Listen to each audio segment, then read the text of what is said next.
اللہ الرحمن الرحیم ولا يتأتى أي لا يحصل ذلك أي الكلام إلا في ضمن اسمين أحدهما مسند والآخر مسند إليه أو في ضمن اسم مسند إليه وفعل مسند وفي بعض النسخ أو في فعل واسم فإن التركيب الثنائي العقلي بين الأقسام الثلاثة يرتقي إلى 6 أقسام ثلاثة منها من جنس واحد اسم واسم فعل وفعل حرف وحرف وثلاثة منها من جنسين اسم وفعل اسم وحرف فعل وحرف ومن البين أن الكلام لا يحصل بدون الإسناد والإسناد لا بد له من مسند ومسند إليه وهما لا يتحققان إلا في اسمين أو اسم وفعل وأما الأقسام الأربعة الباقية ففي الحرف والحرف كلاهما مفقودان ففي الحرف والحرف كلاهما مفقودان وفي الفعل والحرف المسند إليه مفقود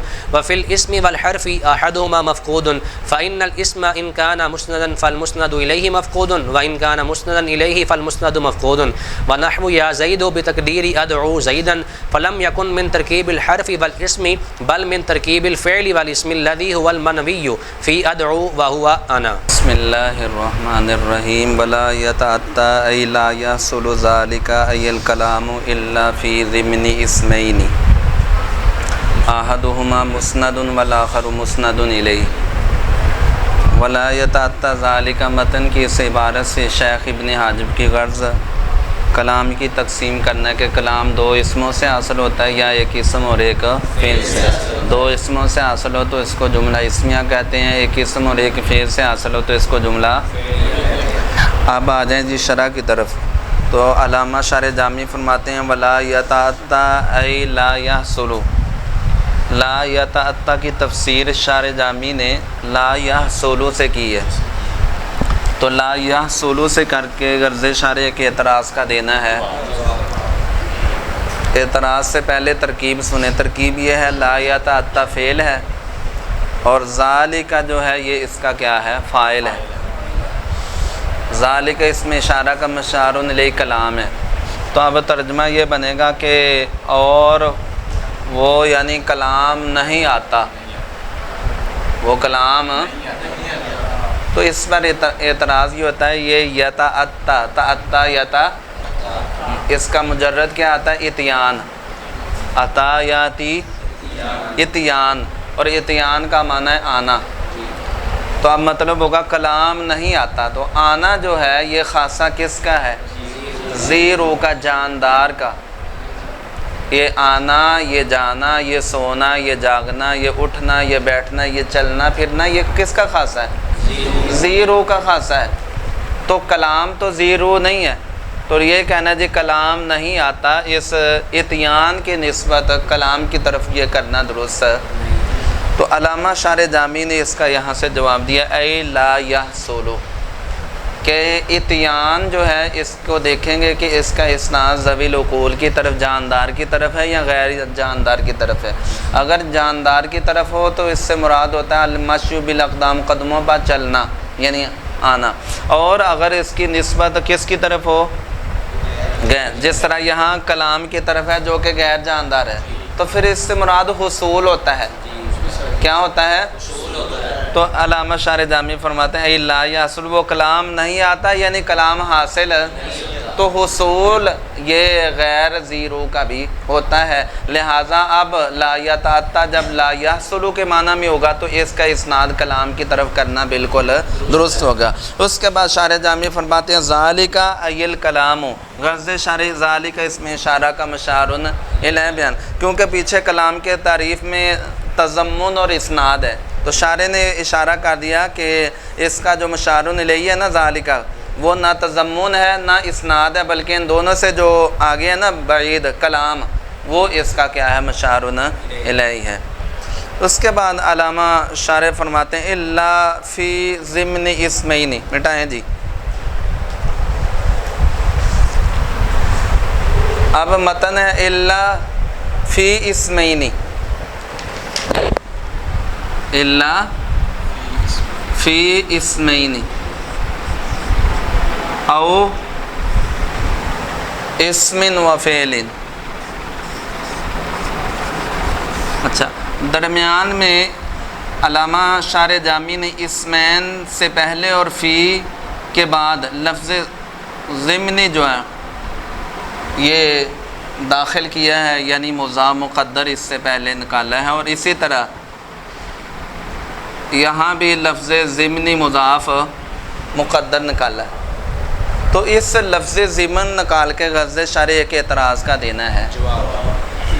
اب اعتراض کیا ہوتا ہے؟ اعتراض یہ ہوتا ہے کہ جو آپ نے کلام کی تعریف کی ہے اس میں تو ظرفیت الشیء لنفسہ ہی لازم آتی ہے، ظرف اور مظروف کا اتحاد لازم آتا ہے۔ کیا لازم آتا ہے؟ اس عبارت میں یہ جو عبارت ہے دیکھیں، وَلَا يَتَأَتَّى ذَلِكَ إِلَّا فِي اسمین او اسم و فعل، اس عبارت میں ظرف اور مظروف کا اتحاد لازم آتا ہے، ظرفیت الشیء لنفسہ ہی لازم آتی ہے، جو کہ کیا ہے؟ باطل ہے۔ وہ کیسے؟ وہ اس طرح کے ذالک اسم اشارہ کا مشار الیہ کیا ہے؟ کلام۔ مشار الیہ کیا ہے؟ اچھا، اب کلام ہے اور یہ سمجھے کہ فی کس کے لیے؟ ظرفیت کے لیے۔ اس کا ما قبل کیا ہوتا ہے؟ مظروف، اور ما بعد؟ تو ما قبل جو ذالک ہے، ما قبل جس سے مراد کلام ہے، یہ بن جائے گا کیا؟ مظروف، اور ما بعد اسمین یہ ظرف، اسمن اور فعل یہ بھی کیا بنے گے؟ ظرف، کیونکہ فی ظرفیت کے لیے اس کا ما قبل مظروف ہوتا ہے، ما بعد۔ اب اس جو ما قبل مظروف ہے وہ کیا ہے؟ کلام۔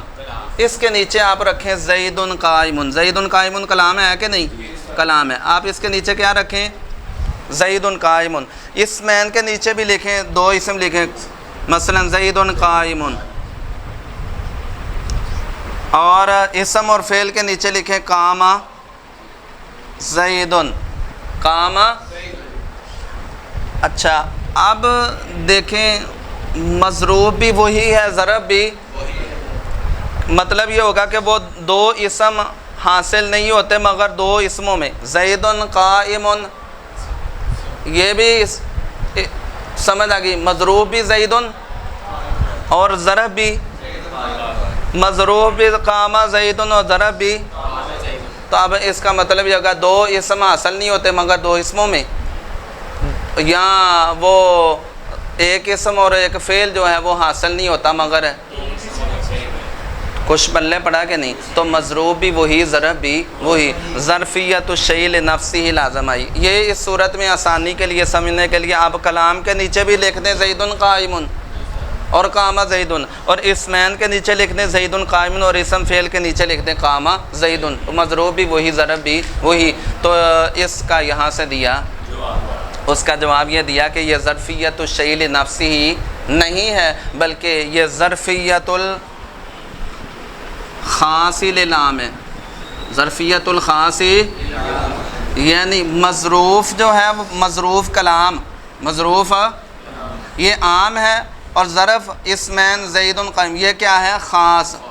مطلب یہ ہوگا یہ جو کلام ہے نا، یہ کلام عام ہے، یہ کبھی تو دو اسموں کے ضمن میں حاصل ہوگا اور کبھی ایک اسم اور ایک فعل، تو کلام جو ہے یہ عام ہے، مظروف عام ہے اور ظرف خاص ہے، اس کو کہتے ہیں ظرفیت الخاص للعام۔ یہ جائز ہے، یہ باطل نہیں ہے۔ تو کلام کبھی تو دو اسموں کے ضمن میں حاصل ہوتا ہے، کبھی ایک اسم اور ایک فعل کے ضمن میں حاصل ہوتا ہے۔ چلیے جی مٹائیے، آگے دیکھیں۔ شارح فرماتے ہیں احدہما مسند والآخر مسند الیہ، سے دیا سوال کا جواب۔ آپ نے کہا کلام دو اسموں سے حاصل ہوتا ہے، زید و عمر میں دو اسم ہے، کلام نہیں ہے۔ سمجھ آ گئی؟ کلام وہ لفظ ہے جو دو، تو یہاں زید و عمر لیکن کلام نہیں۔ اس کا جواب یہ دیا کہ کلام دو اسموں سے حاصل ہوتا ہے، لیکن ہر ایرے گرے نتو خیرہ دو اسموں سے نہیں، بلکہ ان دو اسموں سے جن کے درمیان اسناد ہو، ان میں سے ایک مسند اور دوسرا، لہذا زید و عمر ان کو لے کر اعتراض کرنا درست نہیں ہے۔ اچھا، او فی ضمن اسم مسند الیہ، یا ایک اسم کے ضمن میں جو اسم مسند الیہ ہوگا اور فعل کے ضمن میں جو فعل مسند ہوگا۔ اچھا، وفی بعض النسخ، یہاں سے علامہ شارح جامی فرماتے ہیں یہاں جو قافیہ کا نسخہ ہمارے پاس ہے اس میں تو یہ ہے ولا یتعطى ذلك الا فی اسمین او اسم و فعل، اسم پہلے اور فعل کچھ نسخوں میں اس کے برعکس فعل پہلے اور اسم بعد میں، ان میں یہ ہے او فی فعل و اسم۔ یہ جو نسخوں کا اختلاف تھا علامہ شارح جامی نے اس کی طرف اس عبارت سے کیا کر دیا، اشارہ کر دیا۔ اچھا، اب ترجمہ دیکھیں، اور وہ نہیں آتا یعنی وہ حاصل نہیں ہوتا، یعنی کلام مگر دو اسموں کے ضمن میں ان میں سے ایک مسند ہوگا دوسرا مسند الیہ، یہاں ایک اسم کے ضمن میں جو مسند الیہ ہوگا اور فعل کے ضمن میں جو فعل مسند ہوگا، اور قافیہ کے بعد اس میں او فی فعل و اسم ہے، او فی فعل۔ آگے دیکھیں، آگے ہے فإن ترکیب الثنائی العقلی بین الاقسام الثلاثہ، غرض شارح سے عبارت سے کس سے؟ کون عبارت ہے؟ فإن ترکیب الثنائیہ، اس عبارت سے غرض شارح جو متن میں موجود دعویٰ ہے اس دعوے پر دلیل دینی ہے۔ متن میں موجود دعویٰ پر، متن میں یہ دعویٰ کیا کہ کلام دو اسموں سے حاصل ہوتا ہے یا ایک اسم اور ایک، تو اس دعوے پر دلیل دے رہے ہیں کہ کلام دو اسموں سے ہی یا ایک اسم اور ایک فعل سے ہی حاصل ہے۔ کیوں ہوتا ہے؟ دلیل یہ ہے کہ کلام وہ لفظ ہے جو دو کلموں سے مل کر بنے، دو کلموں سے، اور کلمہ کی کتنی قسمیں ہیں؟ تین، تو دو کو تین سے ضرب دیں تو ٹوٹل 6 قسمیں، تو یہاں ٹوٹل عقلی احتمال کتنے بنتے ہیں؟ 6۔ مثلا دو اسموں سے، دو فعلوں سے، دو حرفوں سے، ایک اسم اور ایک فعل سے، ایک اسم اور ایک حرف سے، اور فعل اور حرف سے، ان ٹوٹل 6 عقلی احتمالوں میں سے کلام صرف اور صرف دو اسموں سے اور ایک ایسے، باقی 4 سے نہیں۔ اس کی واضح سی وجہ یہ ہے کہ کلام کے لیے مسند اور مسند الیہ کو ہونا ضروری ہے، اور مسند اور مسند الیہ صرف انہی دو صورتوں میں پائے جاتے ہیں، باقیہ میں یہ نہیں پائے جاتے۔ باقی یہ ترجمہ یہ دیکھیں، کہہ رہے ہیں بے شک ترکیب ثنائی عقلی اقسام ثلاثہ کے درمیان وہ چڑھتی ہے 6 قسموں تک، یعنی ٹوٹل اس کی کتنی قسمیں بنتی ہیں؟ 6۔ وہ میں نے بتایا کہ کلام دو کلموں سے مل کر بنتا ہے، اور دو کو کلمہ کی 3 قسمیں، دو کو 3 سے ضرب دیں تو ٹوٹل کتنی بنتی ہیں؟ 6 بنتی ہیں۔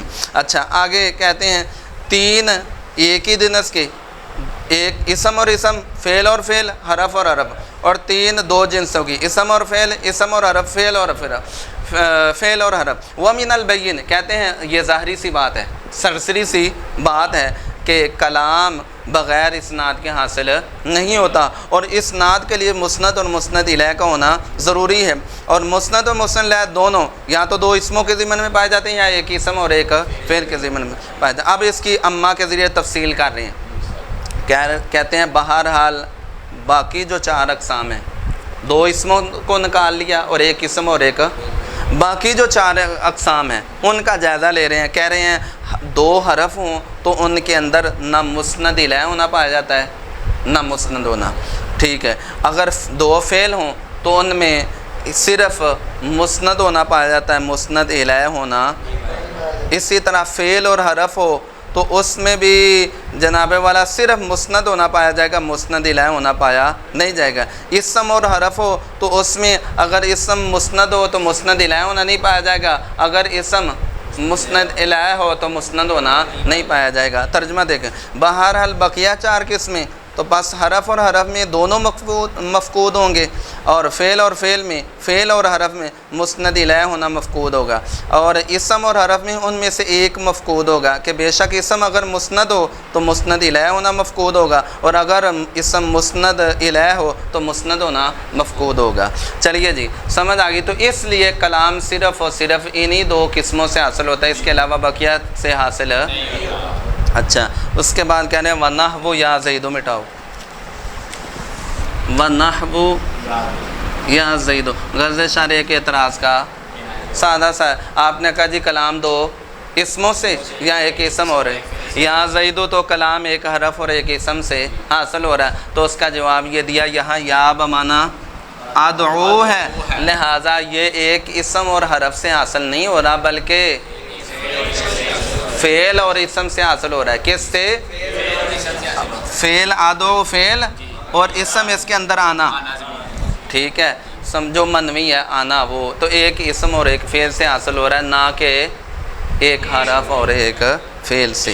چلیے جی دیکھیے، اور یا زیدو کی مثل ادعو زیدن کی تقدیر کے ساتھ ہے، یا زیدو کی مثل ادعو زیدن کی، یعنی ادعو جو ہے نا یہ یا بمعنی ادعو یا اطلبو ہے، تو فلم یکن من ترکیب الحرف والاسم، تو پس یہ حرف اور اسم کی ترکیب کے قبیلہ سے نہیں ہوں گے، حرف اور اسم کی ترکیب کے، بلکہ یہ فعل اور اسم کی ترکیب کے قبیلہ سے ہیں۔